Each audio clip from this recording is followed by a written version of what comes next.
sépulcre. Toi qui savais que le tombeau des héros est le cœur des vivants, regarde cette ville fidèle.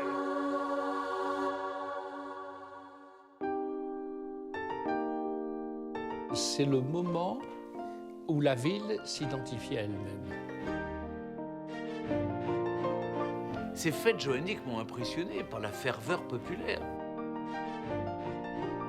C'est quelque chose qui dépasse l'histoire. C'est quelque chose qui transcende le temps.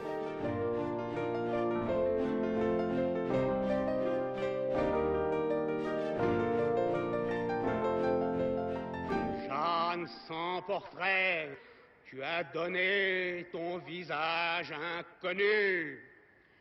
Que les filles d'Orléans continuent à l'incarner tour à tour. Toutes se ressemblent, toutes te ressemblent. Lorsqu'en des temps difficiles comme celui-ci, elles expriment la fermeté, la confiance et l'espoir. 591 ans, déjà. Même pour une éternelle jeune fille, comme moi, la violence de l'histoire laisse des marques. 591 ans, que les siècles succèdent aux siècles. 591 ans, que les hommes meurent et renaissent, et moi dans leur âme, et moi dans leur cœur. 591 ans, que grâce à vous, je suis vivante. Vaillante, insoumise, rebelle, la France aura toujours mes 20 ans. C'est un élément d'identité d'Orléans qui rappelle en permanence son attachement à l'histoire de France et qui rappelle que Orléans a une position singulière dans l'histoire de France, dont un des éléments point d'orgue, c'est sa fameuse délivrance.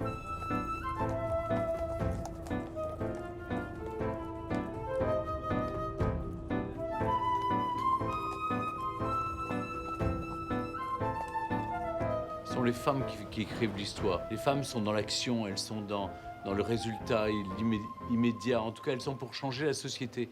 Elles n'ont pas besoin qu'on leur tresse des arcs de triomphe. Et Jeanne d'Arc est ça. Son attitude, sa dimension, elle a précédé tous les débats sur le féminisme, avec une force incroyable. Il y a un supplément d'âme au courage, qui est la vaillance, qui fait qu'à un moment donné, on se dépasse soi-même, on brave ses peurs. C'est un mélange de courage et d'audace. C'est une femme qui se bat pour ses convictions et qui entraîne dans son sillage des hommes qui sont un peu plus lâches et un peu plus couards. C'est une femme qui, à son époque, a tout bousculé, tout. Et c'est ce qui fait qu'il y a une admiration, un mythe, quelque chose qui fait que depuis 1429, dans cette ville d'Orléans, on célèbre Jeanne d'Arc.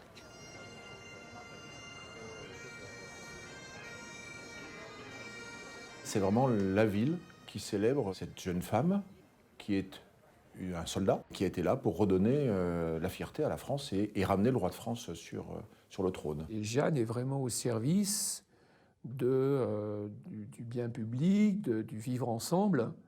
Au fond, parce qu'on pourrait dire qu'elle a été chef de guerre, mais elle vient mettre la paix. Et il y a des moments, c'est vraiment cette guerre de 100 ans qui n'en finit pas, des bandes armées qui circulent partout. C'est l'horreur, quoi. Et on imagine, là, les gars un peu rustres, on ne nous en fait pas voir et tout. Puis cette gamine, ils sont subjugués, quoi. Donc la fête, elle a l'art de rassembler. Jeanne d'Arc, on la ressuscite, si je puis dire. En tout cas, on la récupère, on la ressort de nos manuels d'histoire chaque fois qu'on est en train de tout perdre.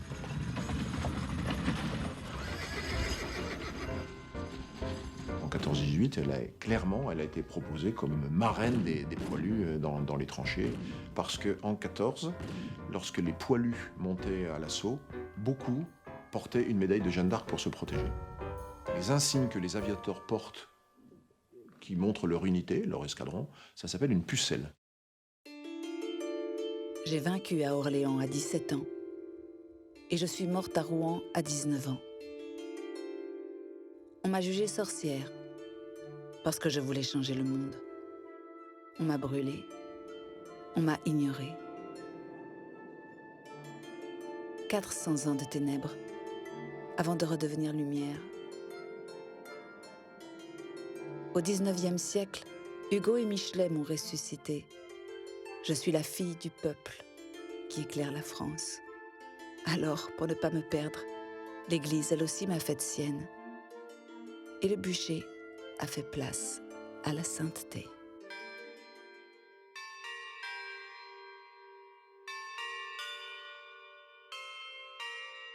Il y avait une sorte de course de vitesse entre la canonisation de Jeanne d'Arc et la loi pour reconnaître la fête de Jeanne d'Arc comme une fête civile nationale de la France.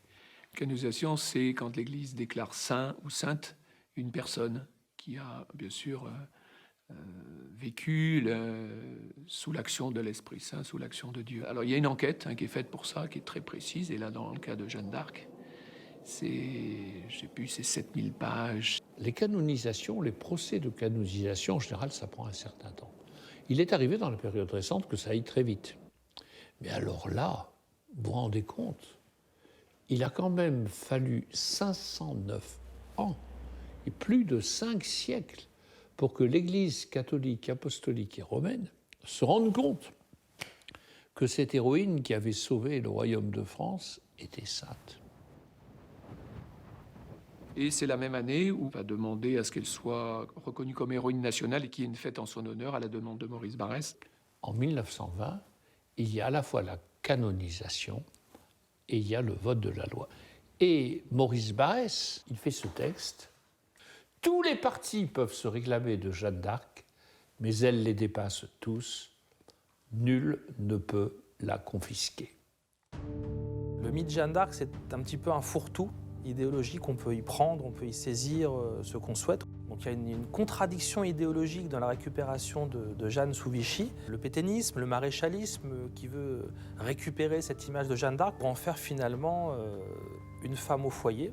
C'est complètement antinomique avec la vision de cette passionnariat qui monte sur les barricades. Elle est tellement une héroïne populaire finalement qu'elle a servi d'étendard à beaucoup de marchandises qui n'avaient pas de rapport avec elle. Jeanne d'Arc est utile à certains mouvements politiques pour faire passer des idées. Jean-Marie Le Pen et par la suite sa fille n'ont fait que réutiliser une image qui fonctionnait déjà très bien. On réactualise une fois par an, lors du 1er mai, le culte du héros martyr, toute la victimisation qui va avec. Jeanne d'Arc, c'est celle qui a bouté les Anglais, qui boutera les immigrés, en tout cas les ennemis de la nation. On est très proche du logo publicitaire qui fonctionne, avec une couverture médiatique sans précédent. Beaucoup des combattants de l'armée de Jeanne d'Arc étaient des mercenaires. On l'a oublié, venus d'Italie, d'Espagne ou d'Écosse. Et c'est la vérité. Sous la Révolution, l'image de Jeanne d'Arc a changé. On en a fait une figure populaire. Il y a eu une Jeanne d'Arc socialiste. Jean Jaurès parle de Jeanne d'Arc, etc., etc. Chacun l'attire à elle. Mais la vérité, c'est que Jeanne d'Arc est irrécupérable. L'homme politique, bien sûr, a une volonté de diffuser un message purement politique au travers de l'exemple de Jeanne d'Arc, mais c'est souvent vraiment dans cette idée d'unité, de réconciliation. Et c'est une dimension en même temps qui est beaucoup plus que française. C'est une dimension qui peut s'épanouir sur l'ensemble du territoire européen parce que c'est le symbole de la résistance, en fait. La multiplication d'invités qui viennent défendre en fait leur image d'une Europe fédérale font de Jeanne d'Arc la passionnariat d'une Europe en marche. Jeanne d'Arc, si elle revenait aujourd'hui, elle serait européenne.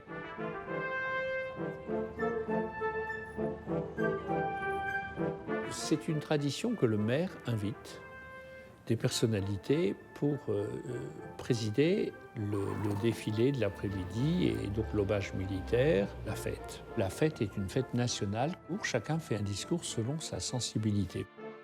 Même s'il y a des inflexions, même s'il y a un accent porté sur telle ou telle conviction, tous les discours sont des discours de rassemblement et d'unité. Il y a quelque chose qui se passe à Orléans. C'est un des cœurs de la France ça bat encore d'être là à Orléans avec le maire, avec la plupart des élus, etc., avec leurs écharpes et tout. Pour moi, c'était très beau. Parler de cette personne-là, que tout le monde connaît en fait, mais en la connaissant mal en fait. Tout le monde a une espèce d'image d'Épinal, alors que c'est beaucoup plus riche et intéressant que ça. Pour moi, c'était un cadeau. Tous ont porté des messages, les uns des messages d'espoir, les autres des mises en garde, mais chaque fois, c'était le moyen de parler de sa façon dont on voit l'avenir. De Gaulle vient en 1959, premier président de la Ve République, fort d'un discours relativement aussi ouvert sur l'Europe. Et puis ce qui est intéressant, c'est qu'on a l'analogie. Jeanne d'Arc dans l'ombre de Gaulle dans l'ombre de Jeanne d'Arc. À sa manière, c'était De Gaulle, un voleur. De Gaulle a eu ce pressentiment qu'il ne fallait pas se soumettre. Comme Jeanne, on ne baisse pas la tête, on ne baisse pas les bras. Et ça, je trouve que c'est une leçon politique extraordinaire. Le général va poser avec la jeune fille qui représente Jeanne d'Arc cette année-là, alors que ce n'est pas forcément une habitude chez lui que de poser pour les photographes. Les journaux locaux vont jouer sur cette analogie. De Gaulle le rappelle que la situation de la France avait des similitudes entre 1429 et 1940. C'est un grand moment, je pense, pour les Orléanais. Et puis dans, je pense, le panthéon personnel de Gaulle, il ne pouvait pas ne pas y penser non plus.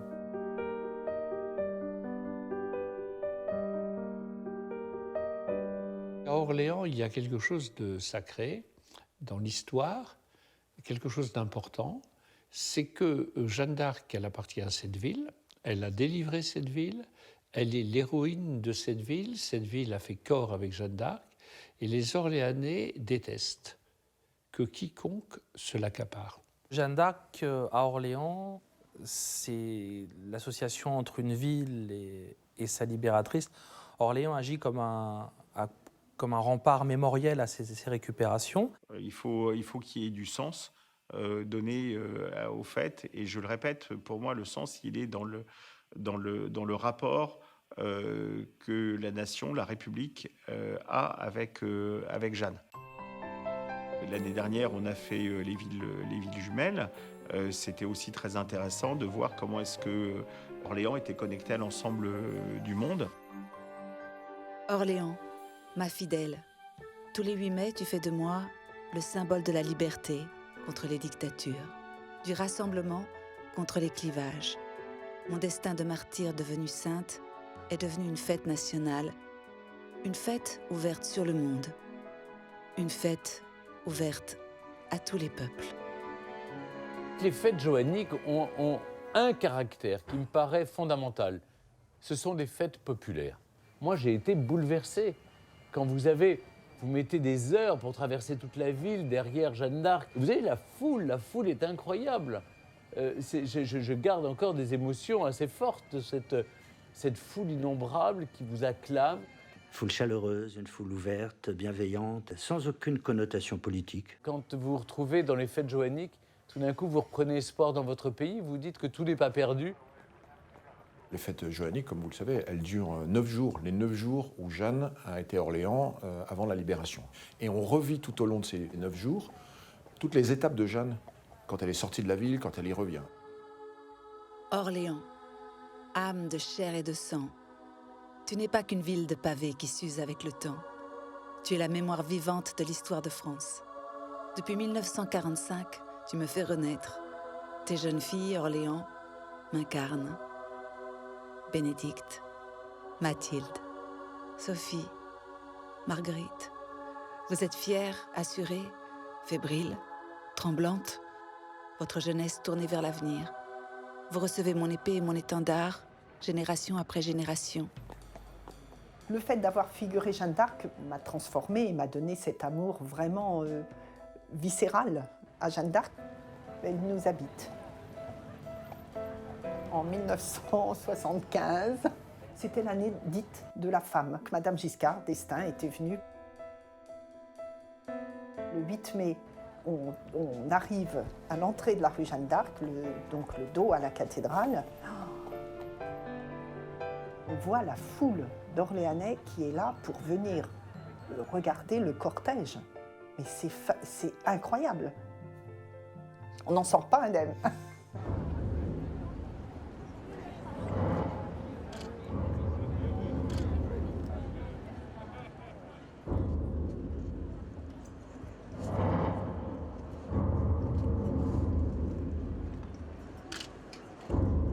La veille au soir, devant le parvis, il y a de jeunes femmes militaires qui prennent l'étendard de Jeanne des mains du maire et qui vont le donner à l'évêque pour que l'étendard soit dans la cathédrale la veille et que le lendemain, Jeanne sorte comme pour libérer la ville. Et ça, c'est très beau parce que ça réunit l'autorité civile, le maire, l'autorité religieuse, l'évêque, et l'autorité militaire. L'apothéose, c'est le 8 mai, quand Jeanne défile avec derrière non seulement les autorités, mais toutes les associations et tous les bénévoles, les scouts, les associations folkloriques, qui viennent de tous les pays de France pour représenter les provinces qui sont derrière Jeanne d'Arc. Donc dans ce défilé du 8 mai, il y a une vraie dimension nationale qui est rehaussée par le défilé militaire. Un défilé militaire qui rassemble des avions de chasse qui viennent de la base d'Orange, escadrille Jeanne d'Arc, et qui volent avec la 400M. C'est magique.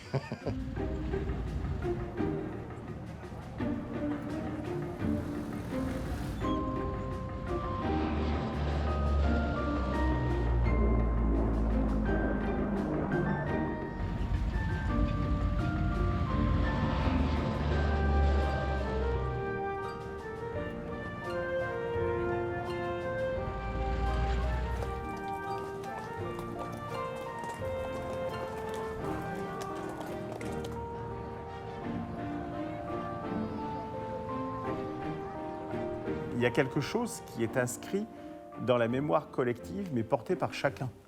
Et c'est ça qui est... Chacun a son histoire globalement partagée, mais chacun y retrouve une part de lui-même à l'intérieur de cette histoire, à travers son histoire de Jeanne d'Arc. Les Orléanais, les spectateurs, applaudissent la jeune fille parce qu'elle représente quelque chose.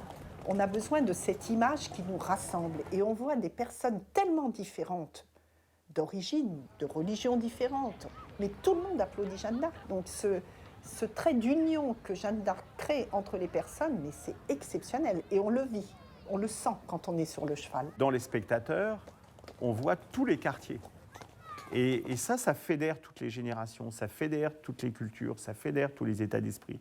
Ça fédère toutes les conditions. Elle peut rassembler donc des gens différents et elle nous rassemble nous-mêmes dans les divisions internes que nous pouvons avoir à l'intérieur de nous-mêmes, quoi.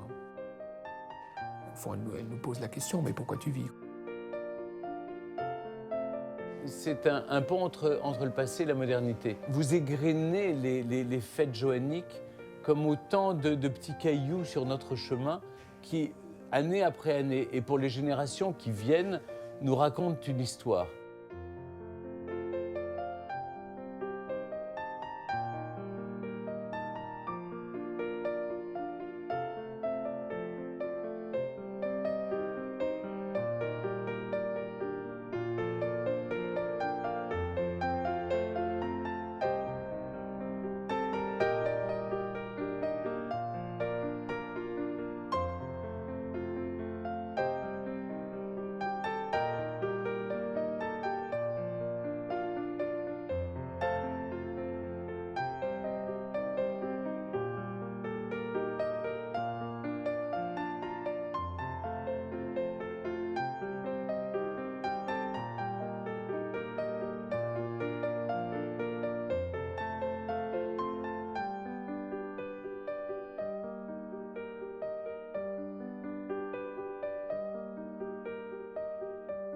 Elle est à tous, à toutes, elle est l'héroïne de la France, l'héroïne la plus célèbre de la France. On est allé en Chine avec une statue dans ce parc. Cette histoire-là, on la retrouve dans beaucoup de pays. L'Amérique latine, en Asie, on la retrouve évidemment fréquemment en Europe. Bref, vous la retrouvez sur toute la Terre. Tout le monde est rassemblé sous l'oriflamme de Jeanne d'Arc. Pour moi, Jeanne d'Arc, c'est la flamme de l'insoumission, de la résistance, de la vaillance, de la combativité. C'est la France dans ce qu'elle a de meilleur. C'est à la fois une légende, une réalité, un espoir. Je veux dire, c'est ce que peut-être la France a produit comme personnalité de plus beau. Vive Jeanne d'Arc. Je suis passé, présent et avenir. Je suis dans le temps et hors du temps. Je n'appartiens à personne. Je suis tout le monde. Je suis ici. Je suis ailleurs. Je suis nulle part. Je suis partout. Je suis cette femme, ce vieil homme. Je suis cet enfant. Je suis nation, continent. Je suis toi, toi, et puis toi. Je suis elle. Je suis lui. Je suis eux. Je suis vous. Je suis vous. C'est cette phrase dans le discours de Malraux, toi Jeanne, qui savait que le tombeau des héros est le cœur des vivants. Ils sont là, ils battent. On ne les voit pas, on les entend.